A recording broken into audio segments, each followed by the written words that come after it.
Brainstorm academy में एक बार फिर से आपका स्वागत है। देखिए, आज बहुत लोगों ने मुझे मैसेजेस किए कि सर आप इस पर्टिकुलर जो प्रॉब्लम क्रिएट की जा रही है कॉलेजेस की टीचर्स के साथ और ख़ासकर मेल मेंबर्स जो कि एजुकेशन से जुड़ना चाहते हैं लेकिन उनको जुड़ा नहीं जा रहा।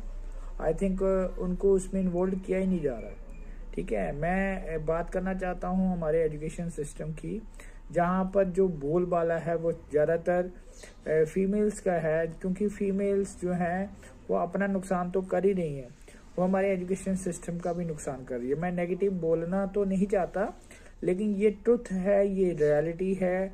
मेरी एक रिसर्च जिसके ऊपर मैं काम कर भी रहा हूँ, तो मैंने जो डाटा इकट्ठा किया है उसमें मुझे ये पता लगा है कि हमारे जो एरिया है, चाहे वो पंजाब का ले लो या किसी और स्टेट का ले लो, पर्टिकुलर आप किसी डिस्ट्रिक्ट का ही डाटा उठा लीजिए, तो आपको ये पता लगेगा कि फीमेल्स रेशो जो है स्कूलों में, कॉलेजेस में, इंस्टीट्यूशन में, वो लगभग 92% से लेकर 95% तक है।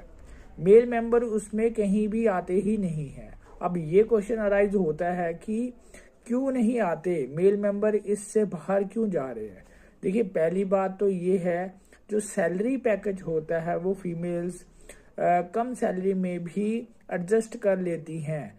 कॉलेज के प्रिंसिपल, कॉलेज के चेयरमैन उनको कम सैलरी में ही हायर कर लेते हैं, जबकि जब वो कोई मेल मेंबर है, अगर वो क्वालिफाइड है, हर कंडीशन को पूरा कर रहा है, वो उसी पोस्ट के लिए एक कहते हैं कि रिस्पेक्टेड सैलरी मांगता है, और इस रिस्पेक्टेड सैलरी को देने में वो प्रिंसिपल जो है वो पीछे हट जाता है, या चेयरमैन जो है उसको पता है कि हमें इसकी जगह पर 3 या 4 फीमेल्स मिल जाएंगी।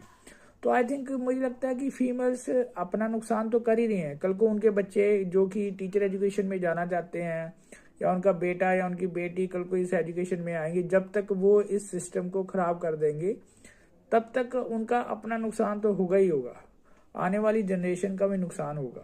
तो मुझे लगता है कि फीमेल्स को स्टैंड करना चाहिए। कम सैलरी पर उनको कॉलेजेस में और इंस्टीट्यूशन में नहीं लगना चाहिए। अगर इनमें यूनिटी होगी तभी ये मैनेजमेंट आपको अच्छी सैलरी दे पाएगी, नहीं तो आप फिर कहते हो कि हमारी इंक्रीमेंट नहीं लग रहा, हमारे 5-6 साल से हमारे साथ डिस्क्रिमिनेशन हो रहा है, हमें ये तंग करते हैं, हमें संडे को बुलाते हैं, हमारे को लेट आवर्स बुलाया जाता है। तो देखिए, हम जो टीचर्स हैं उनको अपनी सेल्फ रिस्पेक्ट देखनी पड़ेगी, नहीं तो आने वाला टाइम बहुत बुरा होगा। Thank you very much.